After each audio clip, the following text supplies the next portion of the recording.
আসসালামু আলাইকুম, daily cooking by বকুল চ্যানেলে স্বাগতম।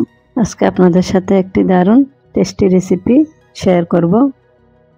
অনেক ডিস্ট্রিক্টে অনেকেই এই রেসিপিটার সাথে পরিচিত নাও থাকতে পারেন। ঘাটি কচু, অনেকে ছড়া কচুও বলে। ওই কচুটা দিয়ে ডাল রান্না করব। খেতে অসম্ভব ভালো লাগে। মুখে রুচি ফিরে পেতে আমরা এই ডালটা খেতে পারি।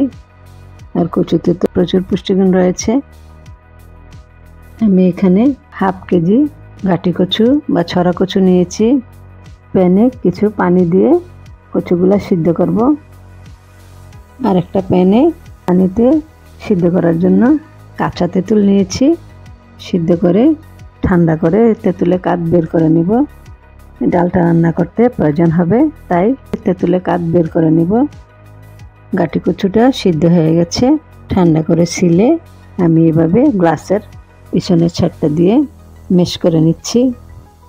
আপনারা আপনাদের সুবিধা মতো এভাবে মথে নিতে পারেন।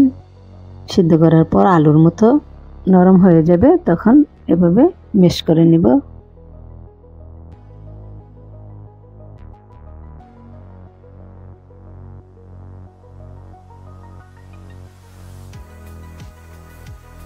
চুলায় একটি প্যান বসিয়েছি, দিয়ে দিলাম পরিমাণ মতো তেল, স্বাদ মতো লবণ,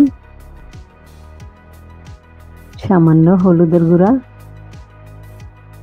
কিছু চিংড়ি মাছ নিয়েছি। এই ছড়া কচুটা চিংড়ি মাছ দিয়ে ডালটা রান্না করলে খেতে অসম্ভব ভালো লাগে। আপনারা চাইলে চিংড়ি মাছ ছাড়াও রান্না করতে পারেন। চিংড়ি মাছ কিছু অ্যাড করেছি। হলুদ লবণ দিয়ে মাছটা প্রথমে হালকা ভেজে নিয়েছি। ভেজে নেওয়ার পর দিয়ে দিলাম রসুন পেস্ট 1 টেবিল চামচ, পেঁয়াজের পেস্ট 1 টেবিল চামচ, সামান্য আদার পেস্ট। কচুতে আপনারাও জানেন রসুন বেশি দিতে হয়।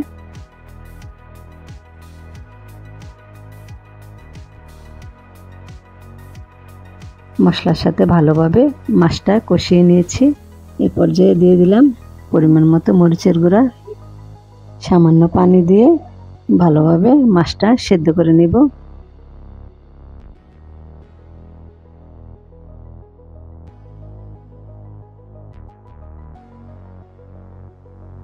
সিদ্ধ ঘাটি কচু তেঁতুল থেকে বের করা পানিটা দিয়ে গুলিয়ে নিয়েছি। এই পর্যায়ে গলানো কচু দিয়ে দিলাম। দিয়ে ভালোভাবে জাল করে নেড়েচেড়ে মিডিয়াম আঁচে রান্না করছি।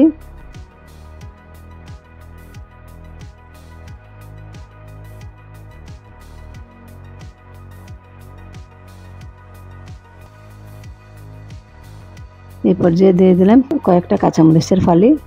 নেড়েচেড়ে রান্না করে নিচ্ছি।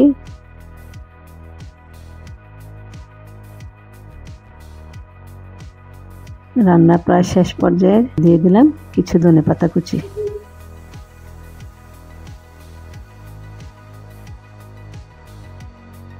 দেখুন ডালের কনসিস্টেন্সিটা আপনারা চাইলে ঘন হালকা নিজেদের পছন্দ মতো করে নিতে পারেন। তো আমি মিডিয়াম রেখেছি। দেখুন কনসিস্টেন্সিটা এরকম। গরম ভাতের সাথে খেতে অসম্ভব ভালো লাগে। আপনারা এভাবে করে খেয়ে দেখুন। আশা করি আপনাদেরও ভালো লাগবে। মুখের রুচি বাড়াতে এই ডালটা খুবই উপকারী। এক এক অঞ্চলে এক এক রকম নাম হয়ে থাকে। এই কচুটা এভাবে রান্না করে খেয়ে দেখুন। আশা করি ভালো লাগবে। ভিডিওটি ভালো লাগলে সাবস্ক্রাইব, লাইক, শেয়ার, কমেন্ট করতে ভুলবেন না। যারা করেছেন তাদের অসংখ্য ধন্যবাদ। আগামী দিন নতুন রেসিপি নিয়ে হাজির হব। আজ এ পর্যন্ত। আল্লাহ হাফেজ।